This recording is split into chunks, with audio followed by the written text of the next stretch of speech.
Hey listeners, hope you had a great summer. We are so excited to be back in your feed. As we've been putting together this upcoming season, we realized we spent the last year hogging the mic. Now we're passing it to you. What questions have been on your mind? Is there a new policy that makes your head spin, or a cultural phenomenon that you just don't get? Maybe there's a scientific quandary that a simple Google search just won't solve. Send us an email with your questions. You can find us at today@bu.edu. We'd love to help you get some answers. And bonus points if you send us a voice memo. You can also find all this information in the show notes. Now, on to the show. This is Question of the Week from BU Today. Today, about 1 in every 5,000 people in the US is a centenarian, or someone who's 100 or more years old. About 85% of them are women. And while the odds aren't great we'll all make it that far, the Census Bureau predicts that in about 40 years, the number of people who live to 100 could be 6 times as high. But why do some people live to 100, and how? To find out, in this episode, BU Today Executive Editor Doug Most talks to Dr. Thomas Perls, director of BU's New England Centenarian Study, the largest study of its kind in the world. Thanks to the internet, we also discovered that Dr. Perls has created this life expectancy calculator based on his research. So we had Doug get an estimate. We figured that he'd want to discuss his results with Dr. Perls. Tom Perls, thanks for joining our podcast today. We're going to talk about living to 100. We're going to talk about whether I want to live to 100. What are you seeing out there right now in terms of how people are making adjustments or changes to their lifestyles? And I'm curious if you're noticing any trends or patterns in sort of how people are living and perhaps setting themselves up to grow and live longer lives. First of all, thanks very much for having me. Average life expectancy in the United States is not so great compared to other countries. In the United States, average life expectancy is about 77 years or so. In other countries, it's as high as 82 years. And part of it, I'm afraid to say, is we are very much a country of haves and have-nots. And life expectancy is highly correlated with socioeconomic status, years of education, and access to good health care. For sure, there's a big chunk of our population that has all those things, and there's also many who do not. And it's the many who do not that bring that average down. And then there's a segment of the population that we'll talk about where many of those things don't seem to matter in terms of getting to really, really old age, which is pretty interesting. But another thing is we still have many people in this country who smoke. In a place like Hong Kong, where advertising is practically non-existent for tobacco, where there's very, very strict rules about where one can smoke, and a lot of education about the problems with smoking, the rates of smoking are very, very low. And that probably plays a very big role in why their life expectancy is so high at about almost 83 years. Can you talk about this number 100 and how that sort of became a magic number? And do we want people living to 100? When people sort of get that old, is there a question about sort of the strain on the healthcare system and sort of how those people are cared for? And I'm curious if that's something that the study sort of looks at. We chose the number 100 and centenarians in part as a hook and to describe, I think, pretty well the people that we study. We wanted to study a group that was very rare and set itself apart from others in terms of how they age. And really what that boils down to is choosing that segment of the population that is about the 1 percentile of the oldest group in the population. That would be women age 102 and men age 99, almost 100.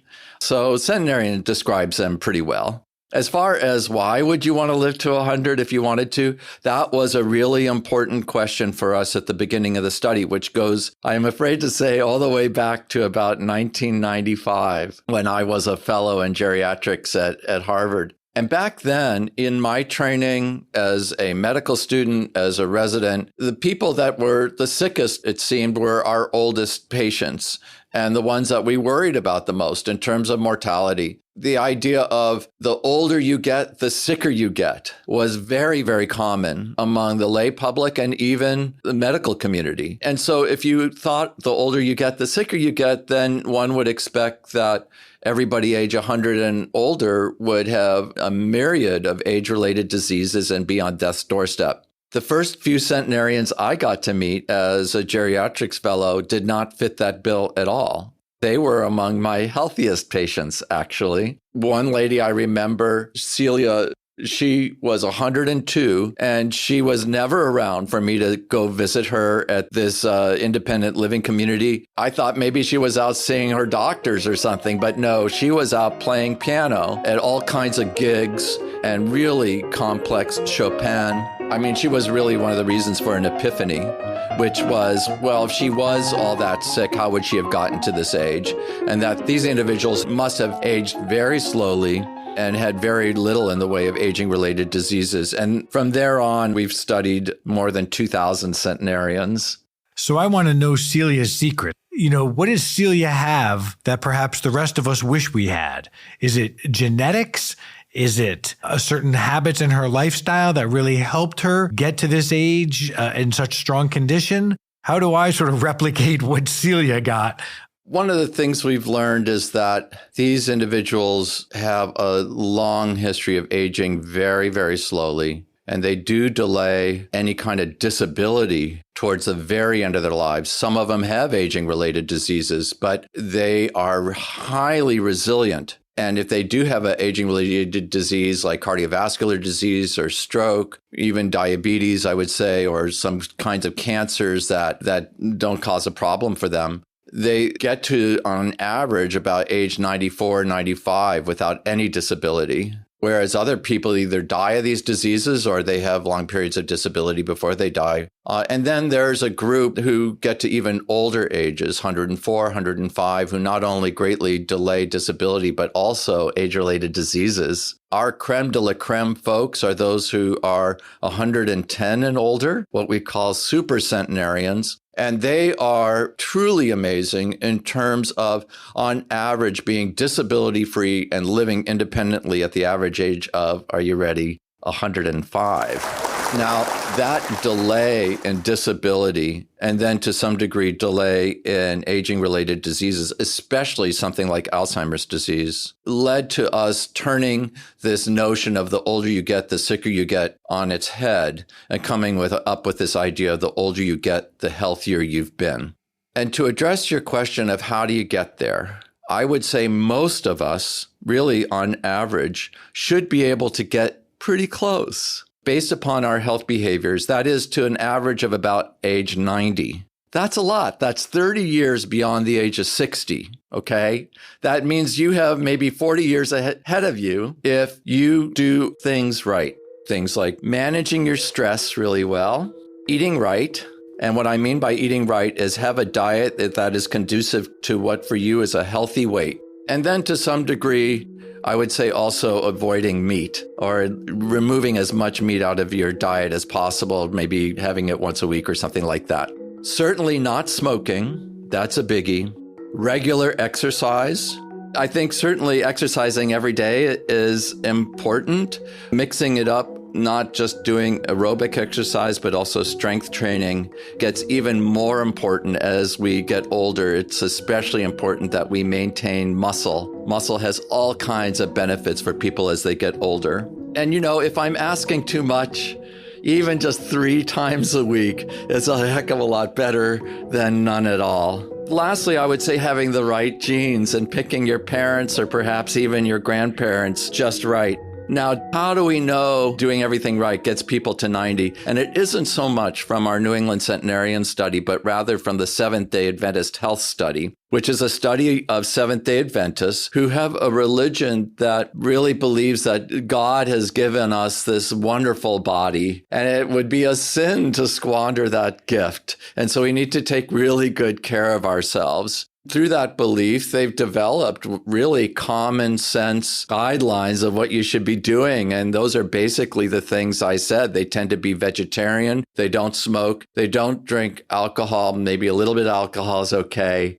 They regularly exercise. When they do eat, they tend to eat in moderation. So obesity tends to be relatively uncommon in this group. And they spend a lot of time with family and religion, which may help them manage their stress better. And lo and behold, average age in this group, even though it's a very mixed group in terms of race and ethnicity and geographic location, even socioeconomic status, they on average get to 86 if you're a man and 89, almost 90 if you're a woman. Do more women tend to live longer or men, or does that not factor in? In terms of sex, women definitely win the longevity marathon by leaps and bounds. Only about 15% of centenarians are men, and the other 85% are women. Women age more slowly than men. They markedly delay things like cardiovascular disease and stroke compared to men. Men tend to get those things in their 70s, and women tend to get those things in their 80s. And then there's this subgroup that obviously go on to much older age.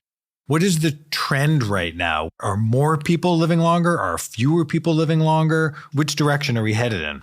We just got through COVID. That was a huge hit to average life expectancy, where, we've lost 1 million people due to COVID in the United States. Probably the highest rate per capita in the world. Aside from that hit, I think the United States average life expectancy is getting better in great part because of the decline in smoking.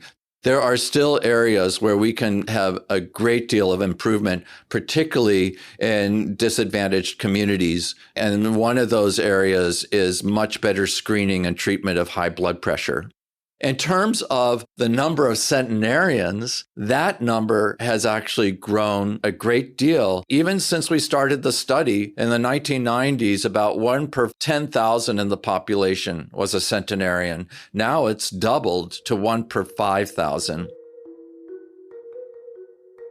Back in the early 1900s, average life expectancy was only about 50. And much of that was because we lost so many people in infancy. A lot of children were dying during birth. They were dying because of infectious diseases, dirty water supplies, poor socioeconomic conditions. So families could count on losing about a quarter of their children because of these problems. Then with clean water supply, years of education on average going up from 8 years to 12 years, much better socioeconomic conditions, and then later things like vaccines, a quarter more of the population was able to age. And so many more people were going on into adulthood.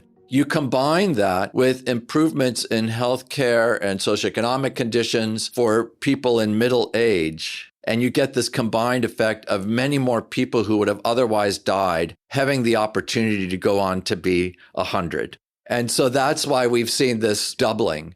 But we're starting to hit a plateau, I think. With all those improvements, maybe the prevalence of centenarians will continue to increase a bit from 1 per 5,000 to, who knows, maybe 1 per 3,000 or something like that. That's to get to 100, 101. Getting much beyond 102 or so becomes so strongly genetic that beyond doing these really good health behaviors that might get you at least to 90, genetic influence, again, picking your parents or grandparents really well becomes really important. They say that getting to about age 90, 30% of that is going to be genetic and 70% is going to be your health-related behaviors. By the time you look at getting to 110, it's the opposite. It's likely 70% is genetic and 30% are these differences in our behaviors. So I took the brief study that you have available. So that's the livingto100.com, 100.com life expectancy calculator. I consider myself a pretty healthy person. I don't eat a lot of meat. I jog 3-4 days a week. I do have stress in my life, but that's probably just because I have 2 teenagers. So I think that I was sort of hopeful that I would have a pretty good number. And it spit back at me that 88 was my magic number. Did the calculator give you a little bit of feedback about where you had taken some hits? There is some genetic history in my family. So my father has a history of heart disease, but he's still alive today and 85 and actually pretty healthy. So I think it said stress is something that I could probably try to work on. And it mentioned the genetics. Those are two factors that are pretty hard to control for me. Can't get rid of my teenagers and can't get rid of my genes. Now, don't keep saying that about your wonderful children, who I am sure you absolutely love and adore. Yes.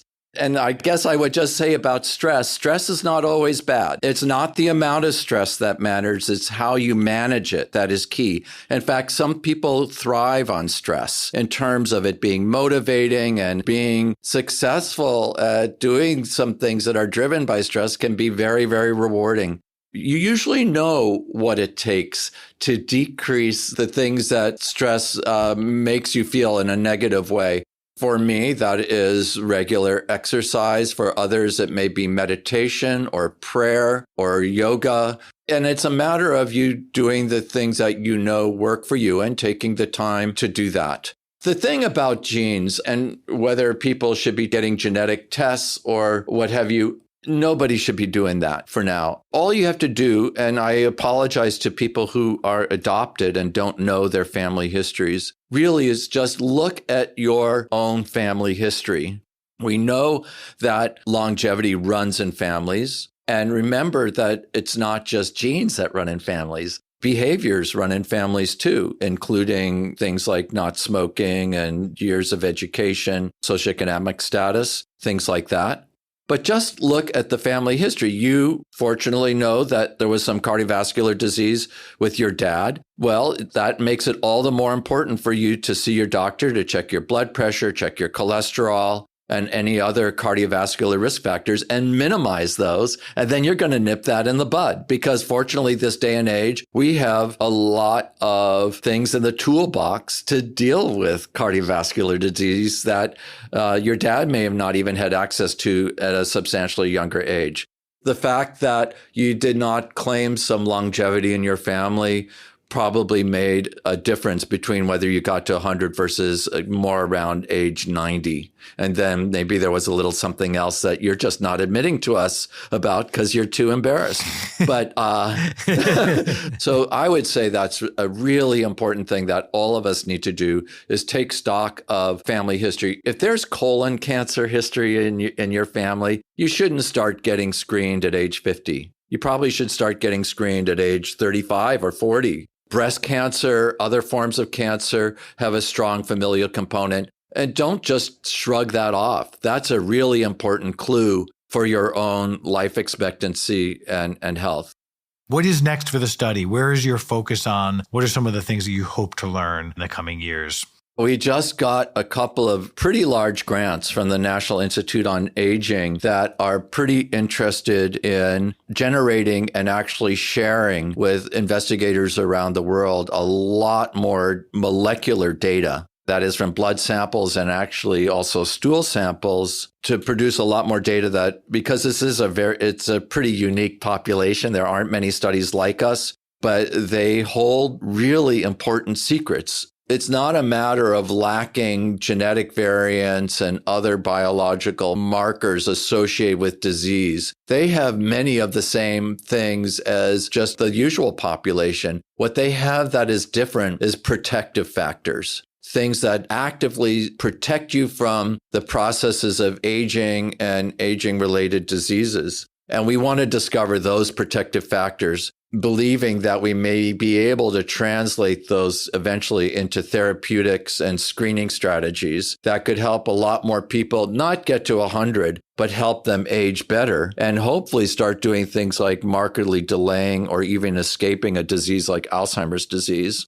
As I said, we're getting stool samples from our participants so that we can look at the microbiome, looking at all the different bacterial populations they have. There's a really important connection between the bacteria in our gut and things like whether or not we get Alzheimer's disease and cardiovascular disease. These bacteria produce all kinds of important substances that get into our bloodstreams. And we, in part, produce things that are important for the bacteria. It's a really important symbiotic relationship. And when things go awry, that can also lead to some aging-related diseases. And that's becoming a very important topic. We do things like network analyses, can do some very complex analyses looking at the interaction of these different data to come up with what we call signatures or fingerprints that can then be translated into understanding biological mechanisms or the underpinnings of this longevity. Again, it won't just be us. The National Institute on Aging is expecting us to share these data on a web portal that is accessible to investigators around the world to hopefully greatly accelerate these discoveries. Tom Perls, the director of the New England Centenarian study, I really appreciate you joining our podcast today, and we look forward to hearing more from you and from the study in the future. Thank you so much for having me. Thanks to Dr. Perls for joining us on this episode of Question of the Week. To learn more about the New England Centenarian study, be sure to check out the links in the show notes. If you want to figure out your own life expectancy, you can find the calculator at living2100.com. That's living2100.com. The calculator takes about 10 minutes, and along with your results, it also gives you some suggestions on how to add years to your life. This episode was hosted by BU Today executive editor Doug Most, engineered by Andy Halleck, and produced by me, Dana Ferrante. Thanks for listening, and see you in 2 weeks.